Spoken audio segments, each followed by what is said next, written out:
હોટલો, ગેસ્ટ હાઉસોમાં 1-2 કલાકના ભાડા પર તાત્કાલિક પ્રતિબંધ મૂકવા મામલે પાટીદાર અગ્રણી વિજય મોંગુકિયા કલેક્ટર અને સુરત પોલીસ કમિશનરે લેખિત રજૂઆત કરી છે.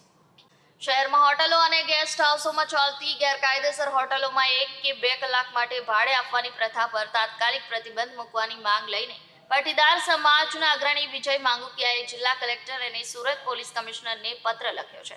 તાજેતરમાં જ સુરત પોલીસ કમિશનર શ્રી અનુપમસિંહ ગેહલોતને મળીને માંગુકિયાએ આ બાબતે મૌખિક રજૂઆત કરી હતી, જ્યારે કલેક્ટરને લેખિત રજૂઆત કરવામાં આવી છે. વધુમાં માંગુકિયાએ કહ્યું કે શહેરમાં કેટલાક હોટલો અને ગેસ્ટ હાઉસોમાં થોડા કલાકો માટે રૂમ ભાડે આપવાની પ્રથા સામાજિક અને નૈતિક દ્રષ્ટિએ ખૂબ જ ખરાબ અસરો થાય છે. તેમણે આ પ્રથા પર તુરંત પ્રતિબંધ લગાવવાની માંગ કરી છે. આ ઉપરાંત શહેરમાં આવા સ્થળોની હોટલોના લાયસન્સની પુનઃ ચકાસણી કરવી અને નિયમોનું ઉલ્લંઘન કરનારા હોટલોનું લાયસન્સ રદ કરવું. સાથે પોલીસ અને સ્થાનિક વહીવટી અધિકારીઓ દ્વારા આવી હોટલો પર નિયમિત દેખરેખ અને તપાસ કરવી જોઈએ અને સમાજમાં જાગૃતિ લાવવા માટે એક અભિયાન શરૂ કરવું જોઈએ. આપના પરિચયથી શું રજૂઆત કરવા માટે આવે? જી, વિજય માંગુકિયા. શું રજૂઆત કરવા આવે છે?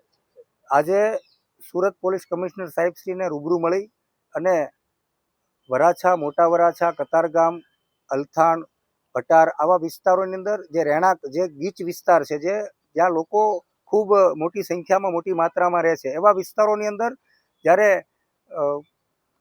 હોટલો જે ગેસ્ટ હાઉસો ચાલી રહ્યા છે અને બિનઅધિકૃત રીતે કોઈ પણ પ્રકારની પરવાનગી નથી એવા ગેસ્ટ હાઉસો ચાલી રહ્યા છે, તેની અંદર 1 કલાક અને 2 કલાક માટે ભાડે આપવાનું જે યુવાન યુવતીઓને જે ભાડે આપવાનું જે કાંડ થઈ રહ્યા છે, એની અંદર અનૈતિક પ્રવૃત્તિ થઈ રહી છે.